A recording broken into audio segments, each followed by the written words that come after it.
السلام علیکم ورحمۃ اللہ وبرکاتہ۔ Welcome to my channel Alshifa میں خوش آمدید۔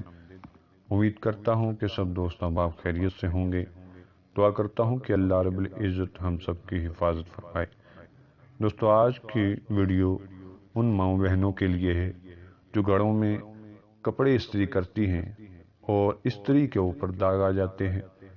گرم کپڑوں کی وجہ سے اس کے اوپر بلیک کلر کے داغ لگ جاتے ہیں۔ وہ اس کو کس طرح ریموو کر سکتے ہیں؟ بہت ہی آسان گھریلو ٹوٹکا ہے۔ اس کو استعمال کرنے سے انشاءاللہ عز و جل نہ تو آپ کے کپڑے جلیں گے اور استری پر بھی کسی قسم کا داغ نہیں ظاہر ہوگا۔ اس کو کس طرح ریموو کیا جا سکتا ہے؟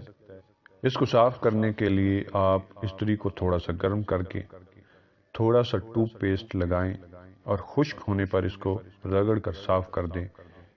استری پر لگے ہوئے جتنے بھی داغ ہیں وہ سارے کے سارے ریموو ہو جائیں گے اور کپڑے آپ کے جلنے سے محفوظ ہو جائیں گے۔ اس نسخے کو، ٹوٹکے کو استعمال کیجئے، دوستوں کے ساتھ شیئر کیجئے۔ ویڈیو اچھی لگتی ہے تو لائک کیجئے، چینل کو سبسکرائب کیجئے۔ اللہ حافظ۔